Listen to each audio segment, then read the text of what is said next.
ایک شخص تھا جو کلید بردار تھا، جس کے پاس خانہ کعبہ کی چابی ہوتی تھی۔ حضور صلی اللہ تعالیٰ علیہ وسلم نے اس سے کہا کہ بھائی چابی ذرا دے دو، میں خانہ کعبہ کے اندر سے زیارت کرنا چاہتا ہوں۔ کہنے لگا کوئی اور ہوتا تو میں دے دیتا، آپ کو نہیں دوں گا۔ معاذ اللہ ثم معاذ اللہ۔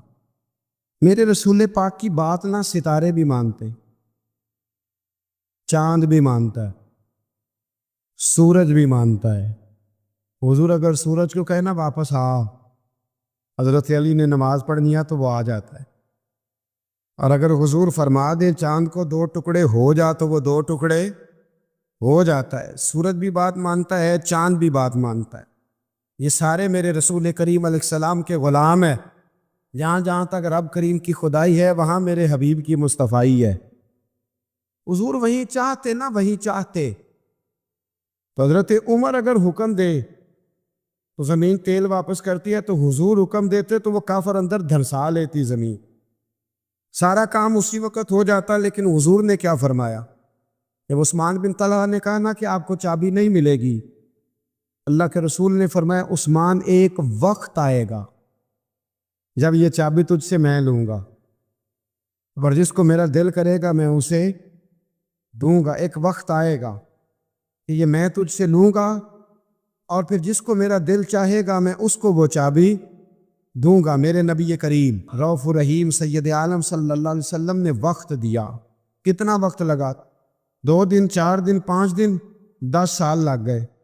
حضور نے مکہ کو فتح کیا، حضور تشریف لائے، وہی چابی عثمان بن طلحہ کے پاس تھی۔ محبوب کریم نے بت توڑنے تھے، کعبہ کو ان سے پاک کرنا تھا، فرمایا لاؤ نا چابی کدھر ہے۔ ہمارے چینل کو لائک کریں، سبسکرائب کریں، اور مزید ہمیں کمنٹ سیکشن میں بتائیں کہ آپ کس طرح کی ویڈیوز دیکھنا پسند کرتے ہیں۔ جزاک اللہ۔ عثمان کہتے ہیں حضور نے تو بات نہیں جتلائی، پر مجھے وہ لفظ یاد ہے کہ عثمان ایک وقت آئے گا، ایک، سمجھیے گا بات کو، ایک وقت آئے گا جب چابی میں لوں گا، اور پھر جس کو میرا دل کرے گا میں اسے، پھر وقت آ گیا، پھر حضور نے چابی لے لی، نبی پاک نے بت توڑے، اور قربان جاؤں مدینے والے محبوب کے طریقے پر فدا ہو جائیں حضور علیہ السلام کے کمال درگزر پر۔ جب حضور فارغ ہوئے نا بیت اللہ کو صاف کر کے، تو فرمایا کدھر ہے بھی عثمان بن طلحہ؟ وہ آئے تو حضور فرمانے لگے یہ چابی پہلے تیری خاندانی وراثت تھی، پھر میں نے اپنے وعدے کے مطابق لے لی، اب میں تمہیں واپس کر رہا ہوں، اب یہ چابی میں تمہیں واپس کر رہا ہوں، میں یہ چابی میں تمہیں دے رہا ہوں، لہٰذا اب تیری نسل سے بھی قیامت تک کوئی نہیں لے گا، میں تمہیں یہ چابی دے رہا ہوں۔ تو بھئی وقت کا انتظار کریں۔ اور عثمان بن طلحہ کہتے ہیں میں نے حضور کا یہ کمال کرم دیکھا تو میں کلمہ ہی پڑھ گیا، میں مسلمان ہی ہو گیا۔ وقت کو دیکھیں، وقت کا انتظار کریں، آنے والا ٹائم دیکھیں۔ ہم نا ٹائم نہیں دیتے، ہمیں جلدی بڑی ہے، کاروبار ٹھیک ہو جائے تو شام کو ہو جائے، بچہ تندرست ہو جائے تو پھر شام کو ہو جائے، مخالفین ٹھیک ہو جائیں تو شام کو ہو جائیں۔ ہمارے سارے کام شام سے پہلے بلکہ جو ولی بننا چاہتا ہے وہ بھی کہتا ہے 1.25 گھنٹے میں بنا دو، لیٹ نہ کرو۔ کیونکہ بہت سارے تو کہتے ہیں ایک نظر کرے، میں نے کہا آپ کوئی عمل بھی کرے نا، آپ تھوڑی محنت بھی کرے نا، کہتے ایک نظر کریں۔ ہمارے درویش کہا کرتے تھے کہ آج کل مرید کہتے ہیں نہ نماز پڑھاؤ، نہ روزہ رکھاؤ، نہ وظیفہ کراؤ، نہ کوئی اور کام کراؤ، سانو ایویں ہی بخشاؤ۔ تو بھئی اللہ نے خود 5 نمازیں فرض کی، رمضان کے روزے فرض کیے ہیں، زکوٰۃ فرض۔ تو جب اللہ نے ذمہ داریاں لگائی ہیں تو پھر کون ہے جو بغیر ذمہ داریوں کے آگے جائے؟ تو اپنی زندگی میں چیزوں کو سمجھے، غور کریں، وقت آپ کو دینا ہے، اور جب آپ وقت دیتے ہیں تو بہت سارے معاملات ٹھیک ہو جاتے ہیں۔ حضرت عمار بن یاسر بڑا شروع میں کلمہ پڑھا، ان لوگوں نے بڑی تکلیفیں اٹھائیں جنہوں نے آغاز اسلام میں کلمہ پڑھا، حالات اور طرح کے میرے حضور کو بڑی اذیتیں دی جاتی تھی۔ ابو لہب، عقبہ بن ابی معیط، یہ حضور کے 2 ہمسائے تھے۔ کچھ نفسیاتی تکلیفیں لوگ دیتے ہیں، ذہنی طور پر پریشان کرتے ہیں، مزاج ہوتا ہے۔ وہ دونوں کیا کرتے تھے؟ وہ سارا اپنے گھر کا کوڑا کرکٹ لا کے حضور کے دروازے پر پھینک جاتے، نبی کریم صلی اللہ تعالی وسلم فرماتے تھے کیا خوبصورت حق کے ہمسائیگی ادا کرتے ہو، کیا اچھا تم حق کے ہمسائیگی، اور دونوں طرف کے ہمسائے تکلیف دیتے، اذیت دیتے، حضور کو پریشان کرتے۔ حضرت عبداللہ ابن مبارک رحمۃ اللہ علیہ کا ہمسایہ بھی اسی طرح کرتا تھا، وہ اپنے گھر کا سارا گند کچرا اٹھا کے آپ کے گھر میں پھینک دیتا۔ ایک دن بھی پھینکا، 2 دن بھی پھینکا، 3 دن بھی پھینکا، 4 دن بھی پھینکا، 5 دن بھی پھینکا، مہینوں بیت گئے، مہینوں بیت گئے۔ ایک دن کہنے لگا میں روز کچرا پھینکتا ہوں، خود ہی کہنے لگا آپ کو تکلیف نہیں ہوتی؟ آپ فرمانے لگے میں نے ایک برتن رکھ دیا، ایک جھاڑو رکھ دیا ہے، جب تو کچرا پھینکتا ہے تو میں اٹھا کے باہر پھینک آتا ہوں، اب تو بند نہ کرنا، اس لیے کہ مجھے عادت ہو گئی ہے۔ اب میں نے اپنے ٹائم میں سے ٹائم اس کچرے کو دینا شروع کر دیا ہے، اب تو بند نہ کرنا، اس لیے کہ مجھے اب اس بات کی عادت ہو گئی ہے، اب میں روز اٹھاتا ہوں اور اٹھا کے ذرا باہر پھینک آتا ہوں، میں عادی ہو گیا ہوں تیری اذیت کا، اب میں تیری تکلیف کا۔ آپ میں سے بہت سارے لوگ شہروں کے رہنے والے ہیں، ہمارے دیہاتوں میں یہ ہوتا تھا کہ کسی بوڑھے بابے کو بچے چھیڑتے تھے، کبھی کبھی غلط کرتے تھے، ایسا کرنا نہیں چاہیے، لیکن بزرگ کو چھیڑتے تھے، تنگ کرتے تھے۔ کبھی وہ بچے نہ چھیڑتے تھے تو بزرگ خود کہتے تھے کہاں مر گئے آج سارے۔ اصل میں وہ پیار ہوتا تھا، وہ پیار لگ جاتا تھا، بتاتے نہیں تھے، لیکن علاقے کے بچوں کے ساتھ وہ غصہ ہوتا تھا، وہ چھیڑتے تھے۔ لیکن کئی دفعہ کوئی بندہ دشمنی کرتا ہے تو بندے کو اللہ کے قریب کر دیتا ہے، سجدے کا ذوق بڑھ جاتا ہے، عبادت کا مزاج بڑھ جاتا ہے، انسان کی طبیعت کے اندر خاص قرب آتا ہے۔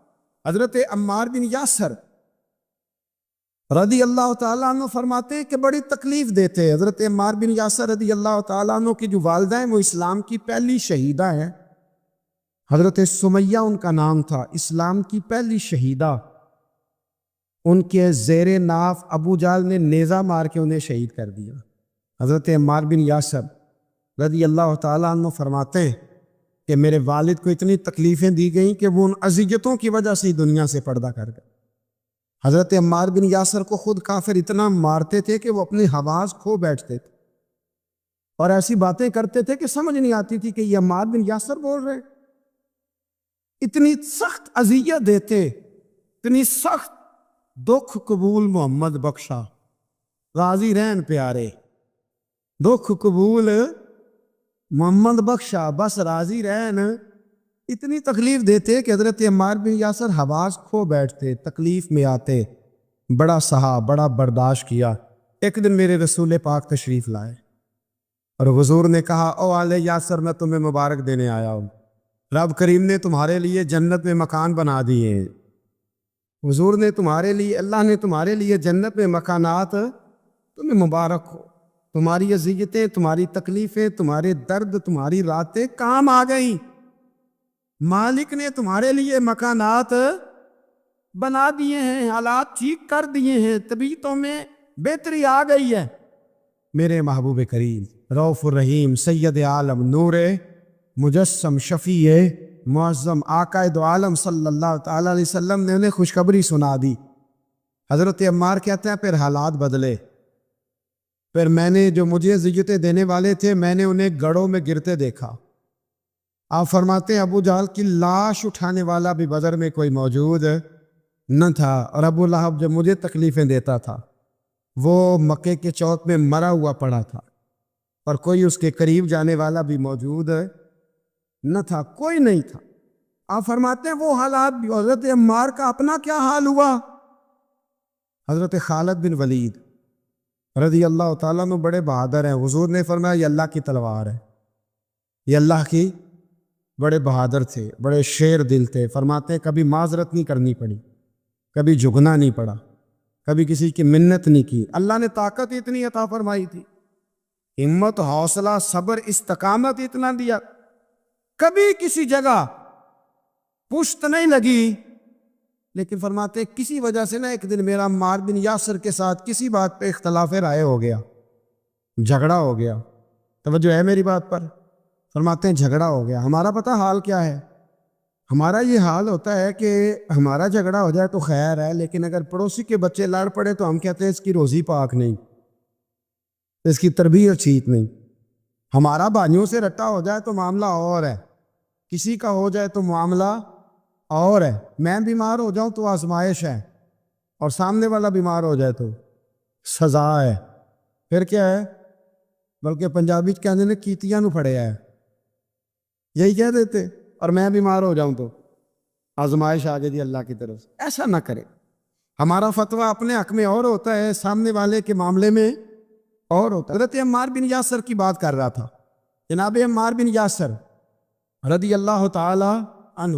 حضرت عمار بن یاسر کہتے ہیں حضرت خالد بن ولید کے ساتھ، جناب خالد بن ولید کہتے ہیں میری ان کے ساتھ نہ کسی بات میں اختلاف رائے ہو گیا، تو میں اب دلیر آدمی تھا، شیر آدمی تھا، کبھی جھکا نہیں تھا، کبھی کوئی معاملہ نہیں ہوا تھا، کبھی کوئی ایسی بات نہیں ہوئی تھی۔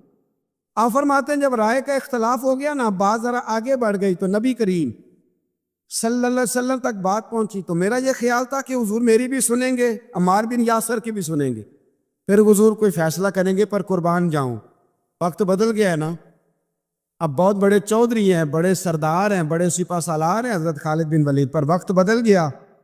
تو حضرت خالد بن ولید کہتے ہیں جب میں نے نبی کریم کی بارگاہ میں بات عرض کی، حضور تک بات پہنچی، تو میرے مصطفیٰ نے موٹی سی بات ارشاد فرمائی۔ رسول کریم فرمانے لگے بھئی بات مختصر سی ہے، جس نے عمار کو راضی کر لیا اس نے مجھے راضی کر لیا، اور جس نے اسے ناراض کیا اس نے مجھے ناراض کیا۔ فرماتے ہیں بس میری قیمت پڑ گئی، میرا قد اونچا ہو گیا۔ حضرت خالد بن ولید کہتے ہیں میں نے بھی کہا اب بات کیا کرنی ہے، اب تو گزارش ہی کرنی ہے، اب مدعا کیا سنانا ہے، اب تو بات کرنی ہے۔ فرماتے میں آگے بڑھا، اور جیسے بھی ہوا میں نے حضرت عمار بن یاسر کو راضی کیا۔ حضرت عمار کہتے ایک وقت وہ تھا اور ایک وقت یہ ہے، جب دونوں وقتوں کو دیکھتا ہوں تو کہتا ہوں الحمدللہ رب العالمین، یہ ساری تعریفیں اس رب کے لیے ہیں جو تمام جہانوں کو پالنے والا۔ وقت دے معاملات کو، ٹائم دے۔ آپ دیکھیں اللہ تبارک و تعالیٰ بڑا کریم ہے، وقت کے ساتھ جب چیزیں تبدیل ہوتی ہیں اپنے ٹائم کے۔ حضرت بلال حبشی رضی اللہ تعالیٰ، بڑا مشکل نہیں، اکیلا آدمی، غریب آدمی، مکے کے سارے سرداروں کے قابو آ گیا۔ حضرت احسان میں نے خود اپنی آنکھوں سے دیکھا، حضرت بلال کے گلے میں رسی ڈال کے بچے کھینچا کرتے تھے۔ یار خاصا مشکل کام نہیں، امیہ بن خلف ڈنڈوں سے مارتا ہے، آپ کے ہاتھ اور پیر چارپائی کے نیچے رکھ کے تو اوپر بیٹھے رہتے بڑی بڑی دیر، بڑی تکلیف نہیں، بڑی اذیت نہیں، لیکن حضرت بلال حبشی فرماتے ہیں پھر میں نے وہ سارے دکھ مٹتے دیکھے۔ وقت بیت گیا، وہی امیہ بن خلف ایک دن گھوڑے پہ تھا، گھوڑے اپنے کو تیار کر رہا تھا، لگام ڈال رہا تھا، حضور علیہ السلام گزرے تو فرمایا کیا کر رہے ہو؟ کہنے لگے اس گھوڑے پر بیٹھ کے آپ کو شہید کروں گا۔ تو حضور فرمانے لگے تیاری کر لے، تجھے قتل میں نہیں کرنا ہے۔ پھر جنگ کے موقع پہ نا ہلکی سی خراش لگائی رسول پاک نے اسے، یا گلے پہ، تڑپتا تھا، روتا تھا، سسکتا تھا۔ لوگ کہتے تھے امیہ کیا ہو گیا، اتنا سیانہ بندہ یہ کیا کرتا ہے؟ تو کہنے لگا تمہیں پتہ نہیں مجھے تکلیف کتنی ہے، ضرب تو چھوٹی ہے پر تمہیں پتہ نہیں لگائی کس نے ہے تو چھوٹی پر تمہیں خبر نہیں کہ لگائی کس نے ہے، کس نے یہ ضرب لگا دی ہے۔ پھر تڑپ کر سسک کر مرا۔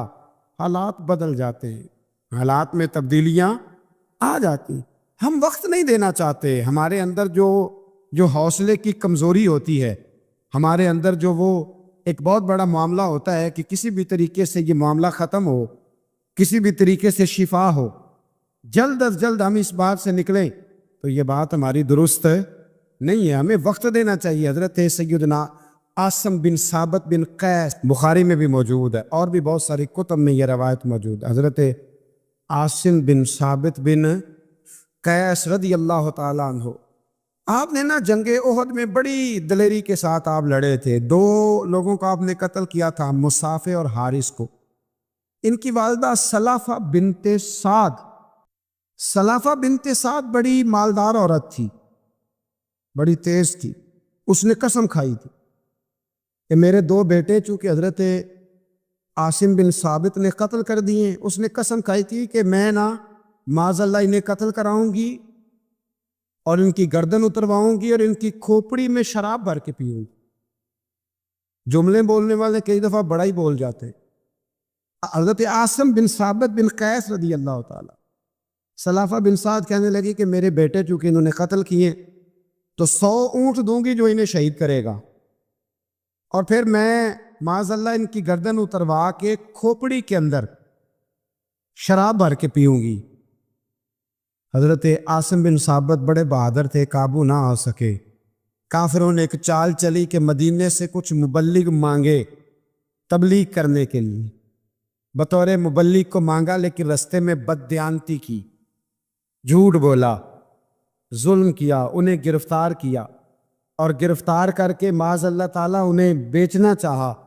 حضرت عاصم بن ثابت کہنے لگے میں میدان کا آدمی ہوں، میں قید ہونے سے لڑائی کرنے کو بہتر سمجھتا ہوں، میں کفار کا قیدی ہونے سے شہید ہونے کو فضیلت دوں گا۔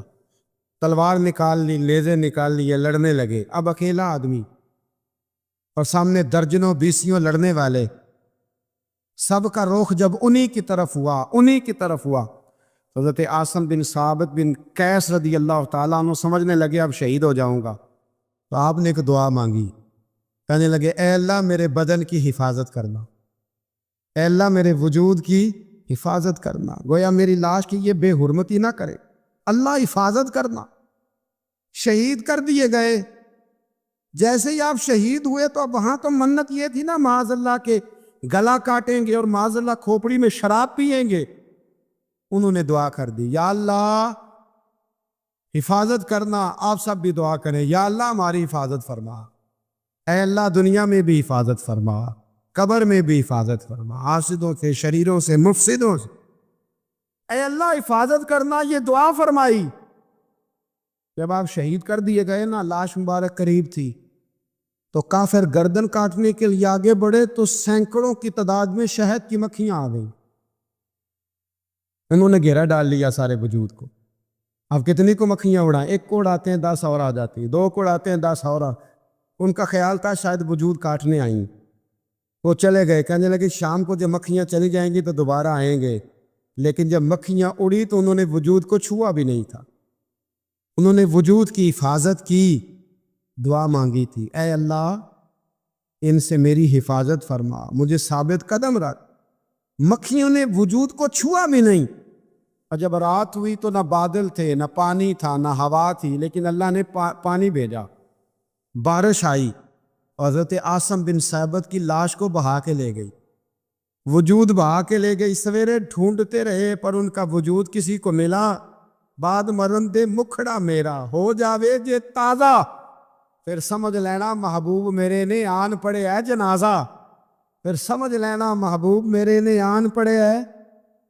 اور ایک شعر پڑھنا دوں چراغے گولڑا کا، کئی دفعہ پڑھتا ہوں، آج پھر نہ کہہ دوں، کہنے لگے بے قدرہ کچھ قدر نہ جاتی، کیتی خوب تسلی ہو، دنیا دار پجاری زرد کتیاں دے گل ٹلی ہو، بک بک روشن اکھیاں تکیو ویک حویلی کلی ہو، کوچ نصیر آسان جدوں کیتی پہ جانی تر تھلی ہو۔ تو یاد رکھ میرے بھائی، جب آپ ثابت قدم، حضرت خباب رضی اللہ تعالی عنہ، بخاری میں ذکر ہے، کتب حدیث میں، کتب سیرت میں ذکر، حضرت خباب رضی اللہ تعالی عنہ نے اس وقت کلمہ پڑھا جب ابھی 5 لوگ کلمہ پڑھتے، کل بندے السابقون الاولون۔ آپ فرماتے جس عورت کا میں غلام تھا نا، ام انمار اس کا نام تھا، وہ مجھے بڑی سخت سزائیں دیتی تھی۔ آپ لوہار کا کام کرتے تھے، سلاخیں، آپ کو پتہ ہے لوہار سلاخ رکھتا ہے پہلے آگ میں بھٹی میں، پھر وہ جب پوری طرح تپتی ہے پھر کچھ بنتا ہے، لوہار کا کام کرتے تھے۔ آپ فرماتے ام انمار میرے ساتھ یہ کرتی کہ مجھے سخت اذیت دیتی، کلمہ چھوڑنے پر مجبور کرتی۔ ایک دفعہ تو ایسے ہوا کہ اس نے کافروں کی ڈیوٹی لگائی، میں گلی سے گزر رہا تھا، مجھے نہیں پتا تو ان کی پہلے سے تیاری، انہوں نے کوئلے جلا کے رکھے ہوئے تھے، مجھے پکڑا، میرا کرتا زبردستی اتارا، کوئلوں پہ لٹا دیا اور میرے وجود پر وزنی پتھر رکھ دیے۔ فرماتے ہیں میری چربی پگھلی تو کوئلے بجھے۔ یہ شہادت گاہ الفت میں قدم رکھنا لوگ آسان سمجھتے ہیں مسلمان ہونا، زخم پہ زخم کھا کے جی، خون جگر کے گھونٹ پی، آہ نہ کر لبوں کو سی، یہ عشق ہے کو دل لگی نہیں، اس میں بڑی برداشت کرنی پڑتی ہے۔ آپ فرماتے ہیں کہ